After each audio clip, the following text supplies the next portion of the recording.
Let's stand for the reading of God's word. I'm going to read from Genesis chapter 41. As we continue with our series on Joseph. Here's what God's word says, starting with verse 1. At the end of 2 full years, Pharaoh had a dream. As he was standing by the Nile, 7 fine-looking fat calves were coming up out of the Nile. And they grazed in the reeds. Then 7 bad-looking thin cows were coming up after them from the Nile, and they stood beside the other cows at the edge of the river. The bad-looking thin cows ate the 7 fine-looking fat cows. Then Pharaoh woke up. Then he fell asleep again and had a second dream. There were 7 heads of grain growing on one stalk, healthy and good. Then 7 heads of grain, thin and burned by the east wind, were sprouting up after them. The thin heads swallowed up the 7 healthy and full heads. Then Pharaoh woke up and realized it was a dream. In the morning he was troubled, so he called for all the diviner priests of Egypt and all its wise men. Pharaoh told them his dreams, but no one could interpret them for him. Then the chief cupbearer said to Pharaoh, "Today I recall my failures." Pharaoh was enraged with the servants, and he put me in prison in the house of the captain of the guards, me and the chief baker. We each had a dream one night. Each of us had a dream with its own meaning. Now a young man, a Hebrew, a servant of the captain of the guards, was with us there. We told him our dreams, and he interpreted the meaning of each of our respective dreams for us. It happened just as he had said to us. Pharaoh restored me to my office for the impaled the baker. Then Pharaoh summoned Joseph, so they brought him quickly out of the dungeon. He shaved himself, changed his clothes, and came before Pharaoh. Pharaoh said to Joseph, "I had a dream, and there's no one who can interpret it. But I've heard about you that you can interpret dreams." Joseph replied to Pharaoh, "It is not within my power, but God will speak concerning the welfare of Pharaoh." You may be seated. Today's sermon, the waiting game. Now Joseph, if you recall from our first 2 sermons on this, Joseph was a young man who was well loved by his father. His father had given him a beautiful tunic of many colors. When I was a kid, we called it the coat of many colors. And Joseph dreamed, and he had an easy life. He would interpret those dreams, and his brothers didn't like him too well. You know, he was one of the younger brothers, and they considered him soft. Because, you know, he wasn't out there in the field working hard like the rest of them did. He was laying around in Daddy's house. Y'all know how that is, Daddy's little boy. And so they got mad at him one day because he had told them that they were going to bow down to him eventually. And they threw him in a well. We call it a cistern in the Bible. We call it a well today. How many of y'all know a well is pretty deep? They threw him down the well, didn't have any water, and they threw him down there. He's probably like, "What in the world?" You know, I'm sure he was crying for his brother. "All right, guys, the joke's over." You know, they left, and then they decided, well, we're not going to let him die. They saw some Ishmaelites come along. They sold Joseph into slavery. And then Joseph was sold to Potiphar. And last week we looked at his relationship with Potiphar. God blessed Potiphar's house when Joseph became in charge of his household. So as a slave, he was in charge of his household. And Potiphar's wife decided he was a good-looking brother, because the Bible says he was good-looking. And she wanted him, and he said, "No, I can't sin against God." And she falsely accused him of trying to rape her and was thrown in prison. But he found favor in prison. The prison warden put him in charge of the other prisoners. So what happened was Pharaoh got mad. How many of y'all know kings and stuff get mad sometimes? He took his cupbearer, and the cupbearer is the person who tasted the stuff before the king drank it. That's an important position, because you can kill the king. So that person had to be brave, but also had to be very trusted by Pharaoh. And so the cupbearer and the chief baker both got thrown in prison. And so Joseph was sent to attend on them. They both had dreams. So when he was talking to the cupbearer, he said, "Your dream means in 3 days you will be restored back to your position of cupbearer. But when you do, don't forget about me." And the cupbearer was, "Oh yeah, that comes to pass. Oh, you bet. I got you, man. I won't forget about you." And so the baker's dream didn't come out so well. He said, "Well, what's going to happen in 3 days? Pharaoh's going to he's going to kill you. So you're not going to make it out so well. So he didn't ask the baker for any favors because the baker wouldn't be able to help him. So in 3 days, the cupbearer got restored and the baker was killed. And guess what happened? The cupbearer forgot all about it. Y'all ever had that happen? Yeah. You help somebody in their time of trouble. I got you, man. Boy, next time, next time I'm back on my feet, man. You know, I'm going to take care of you. Oh, sister girl, I got you. No, it's all right. I thank you for helping me out with my groceries this week. And then you see them, you know, at the salon getting their hair done, nails done. Well, now. The brother driving a brand new car. They ain't paid you back. They forgot all about you. Don't even ask you to take a ride in their car. Hello. You see them posting pictures on Facebook of this great barbecue they have. They even bought it right. But that's what happened. And Joseph waited for 2 years. 24 months of silence. 104 weeks of waiting. 790 days of wondering. 2,190 meals by himself in prison. 17,520 hours of listening for God and hearing nothing but silence. Some of us, you know, we go 2 days without hearing from God. All right. We start doubting God. We get a little cynical. We get bitter and angry. Lord, you ain't listening to me no more. It's been 2 days. Sometimes we give up on God for less reasons and shorter periods of time. We don't wait on God. Yet Joseph waited for 2 years. Wait. He never complained. He didn't get better. He didn't get cynical. He waited on God. How many of y'all can wait 2 years on God? You put my hand down because I have a hard time waiting. I'm like everybody else.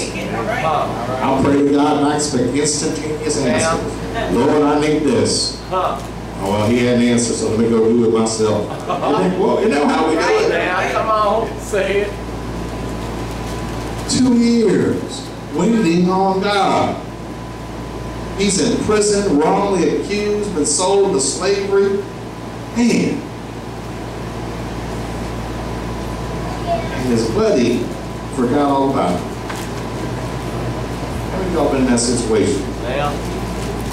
Folks said they were going to do before you don't do for it. And you have to wait on God to do. It just so happened that Joseph knew God would see him through.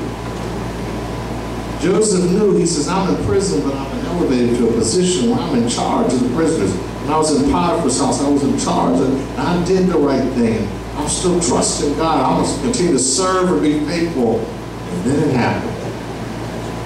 Pharaoh had a dream. And in his dream, nobody could interpret it. He called all the witch doctors. That's what the divine priests were. They're the voodoo folks, come along and interpret this dream. They couldn't interpret it. And he called other folk in, and they couldn't interpret it. And see, they all knew when Pharaoh got mad, it started rolling. Yeah. Hello? That's the way it was. That's how the cupbearer and the baker got thrown in jail. Pharaoh got mad. So the cupbearer was probably thinking, I remember last time we got mad. And God brought back to his memory, hey, Pharaoh, remember when you threw me in prison? Yeah.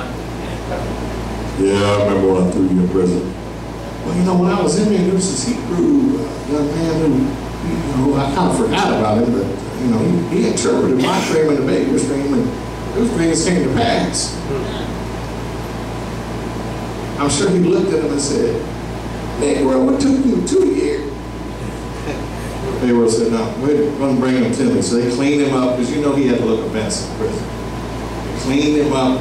Pharaoh sent for him, and he came before Pharaoh. Here's the interesting thing. He didn't come in all humble. He didn't come in bowing down to Pharaoh and kissing his ring. He came in bold. So Pharaoh said, here's what I dreamed. And Joseph said, okay. I like what Joseph did. He didn't say he had the answer. He didn't say, oh, I can interpret that dream for you. He didn't get all, yeah, I got my chance in front of the big man, now I'm going to go ahead and brag. So he didn't say that at all. In fact, he said, God had an answer for Pharaoh. That's incredible faith. That after all he'd been through, he's still giving God the glory. He's still giving God the praise. Still giving God the honor. Still saying, it's God.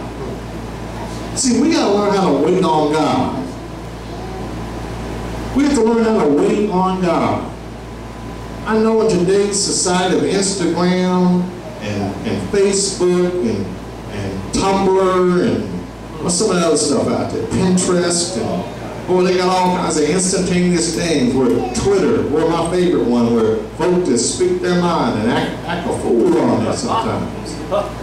You see people put stuff out there, oops, I didn't mean to say that. Well, then why'd you say it?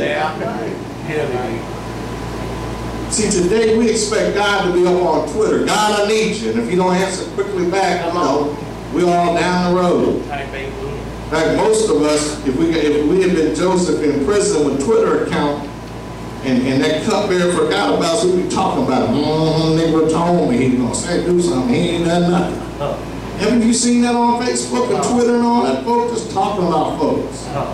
Because we want answers today. We want stuff to happen right now. But while we wait, God works. While Joseph was waiting in prison, God was working. Yeah. It wasn't time yet. God was waiting for the right time for Joseph to come up on the scene. The right time. But to show himself strong. So Joseph looks at Pharaoh and says, okay, God's told me what is going to happen. There's going to be 7 years of plenty, followed by 7 years of famine.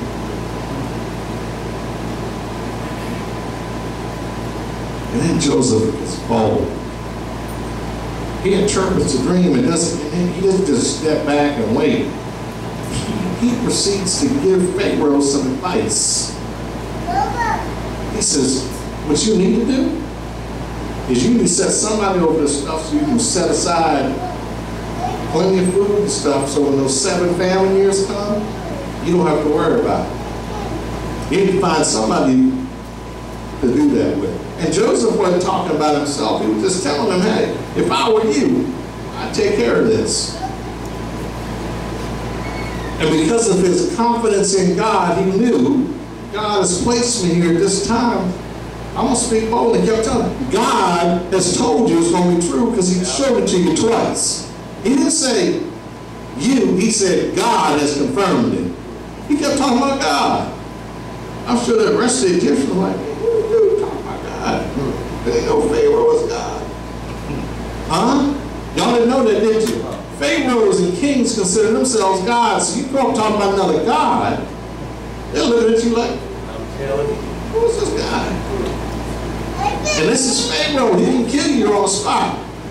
But Joseph knew the God I serve, the God who carried me through the cistern, through prison, through all this other stuff, he's my God and he is the God. And you need to understand who I'm representing. Pharaoh looked around. Wow. Listen to this. See, Joseph had the anchor we need to have when he waits. So when we wait, we need to understand who God is.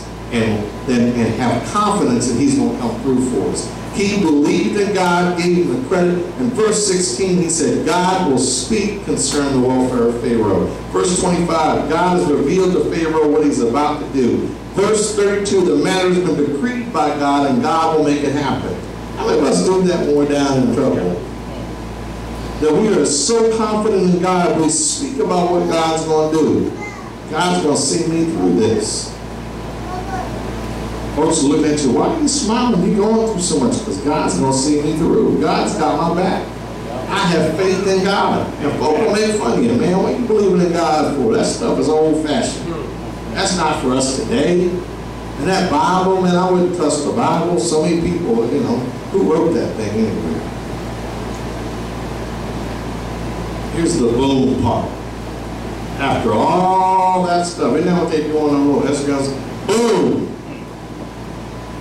Pharaoh looks around and says, you know, I don't see anybody who's wise enough to do this. Joseph, I'm going to make you second in command of all of Egypt. You're in charge of everything except me. What you say is law. Wow. God rewards our faith.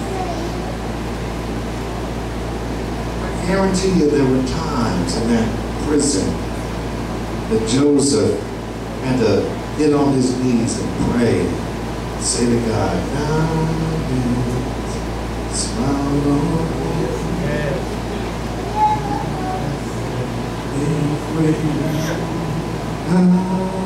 And people are like, what's this dude saying? God has smiled on me for?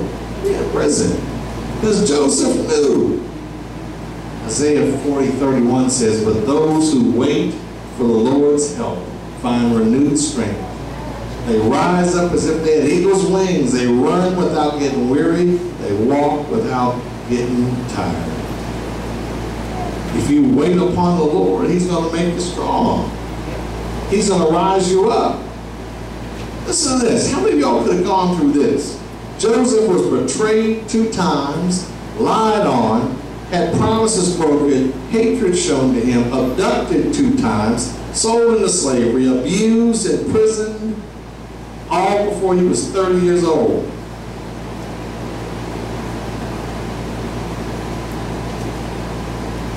How many of y'all went through that by the time you were 30? Anybody in here go through that before they were 30? See, sometimes we think we've gone through something. Before he was 30 years old, all this happened to Joseph. And he never turned his back on God. Because he understood where his strength lied. We have to make sure we do the same thing. It wasn't quick, and it wasn't painless. It took time for God to work everything out. A setback is a setup for a comeback. I'll say it again. A setback is a setup for a comeback.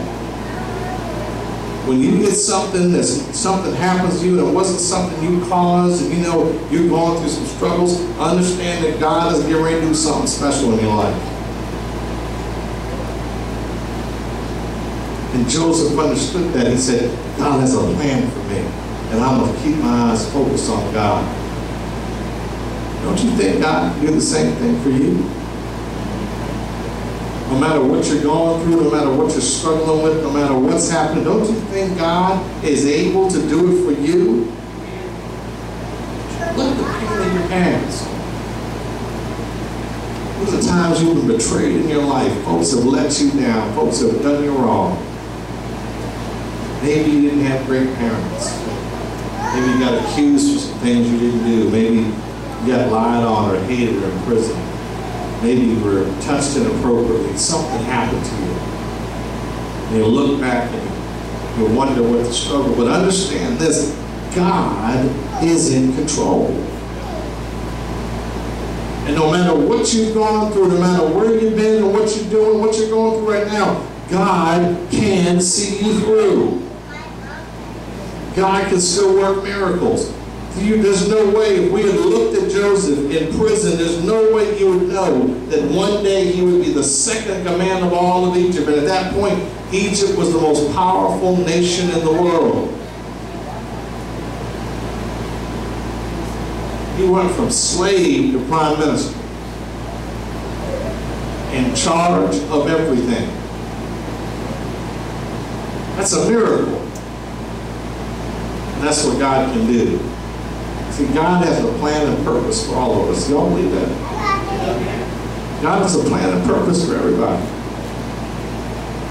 All you need to do is trust Him to see you through things. See, when He's putting you through struggles and tests, all He's doing is trying to get you ready for something. Sometimes you go through health situations so God can help you minister to somebody else. Sometimes you go through marital struggles and situations so God can help get you through to minister to somebody else. Sometimes you go through stuff that you haven't caused so God can put you in a place to minister to somebody else.